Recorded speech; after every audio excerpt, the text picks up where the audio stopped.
Assalamualaikum warahmatullahi wabarakatuh.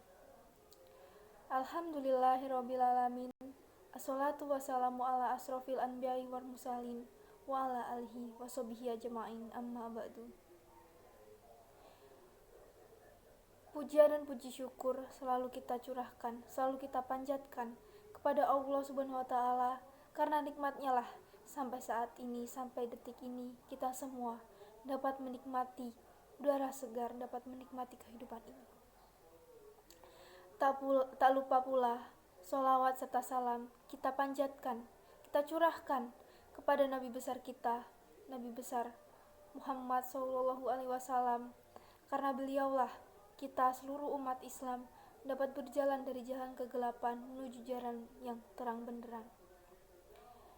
Dalam kesempatan kali ini, saya akan menyampaikan sedikit tentang sholat, tentang rukun Islam kita yang kedua. Ada sebuah hadis tentang sholat yang berbunyi, sholat adalah tiang agama. Barang siapa yang mendirikannya, maka sungguh ia telah mendirikan agama Islam. Namun barang siapa yang meninggalkannya, maka sungguh ia telah merobohkan agama Islam itu. Hadis riwayat Imam Al-Baihaqi. Hadis tersebut mengabarkan betapa pentingnya sholat, bahkan diibaratkan dengan tiang atau pondasi agama.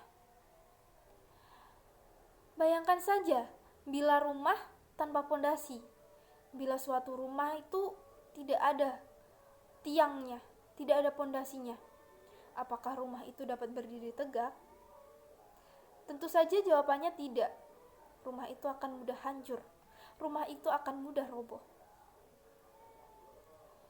Dengan demikian, agama Islam, dalam agama Islam, jika kita tidak mendirikan sholat, ruh Islam kita pada diri kita, ruh Muslim pada seorang Muslim, maka akan mudah roboh pula. Lalu ada suatu hadis lagi, yang pertama kali ditanyakan kepada seorang hamba pada hari kiamat adalah perhatiannya dengan sholat, kepada sholat. Jika sholat itu baik, maka ia akan beruntung, ia akan selamat.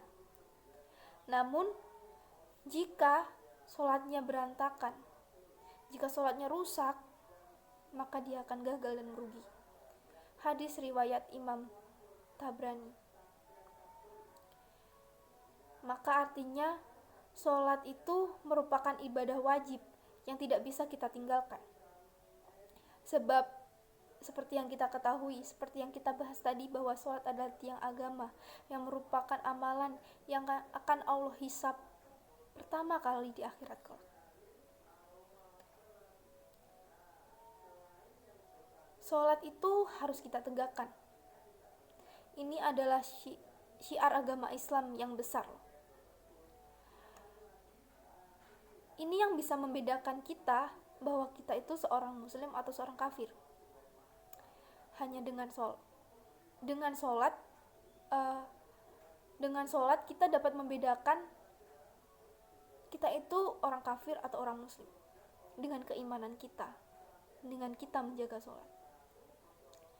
Lalu Nabi juga sampai pernah bersabda pada hadisnya yang sahih, yang diriwayatkan oleh Imam Muslim, antara seseorang dengan kekufuran dan kesyirikan adalah meninggalkan sholat. Jadi artinya ketika dia meninggalkan sholat, maka dia itu sudah masuk dalam ambang pintu kekafiran. Maka sholat itu harus ditegakkan.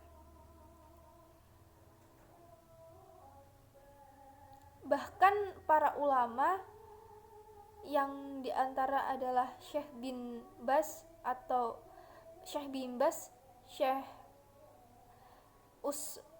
Syekh Utsaimin pernah berkata bahwa ketika orang puasa tapi tidak sholat, maka puasanya tidak sah.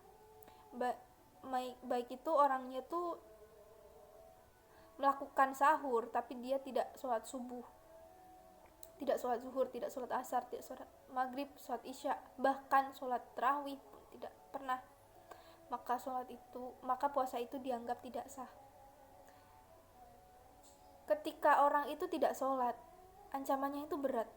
Allah bahkan pernah menyebutkan dalam Al-Quran, kenapa kalian masuk neraka Sakor? Jawabannya ialah, kami dulu tidak mengerjakan sholat. Quran surat Al-Mudasir. Jadi ketika disebutkan kenapa orang itu masuk neraka Sakor itu, mereka berkata bahwa kami tidak termasuk orang yang sholat.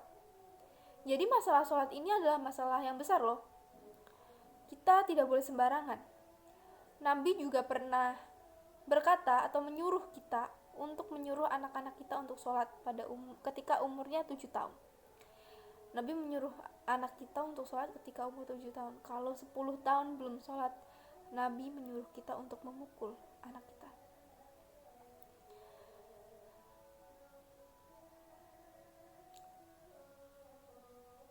Kalau kita tidak melakukan sholat atau kita meninggalkan sholat, itu akan bisa menjadi sumber kejelekan agama. Ini adalah karena sholat ini adalah tiang agama. Akan hancur semuanya apabila kita tidak mengerjakan sholat.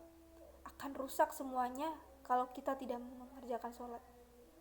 Kehidupan kita akan rusak pula. Agamanya rusak, sudah tidak ada lagi yang bisa dipercaya seumur hidup kita. Tidak akan ada lagi ketenangan dan keberkahan dalam hidup kita.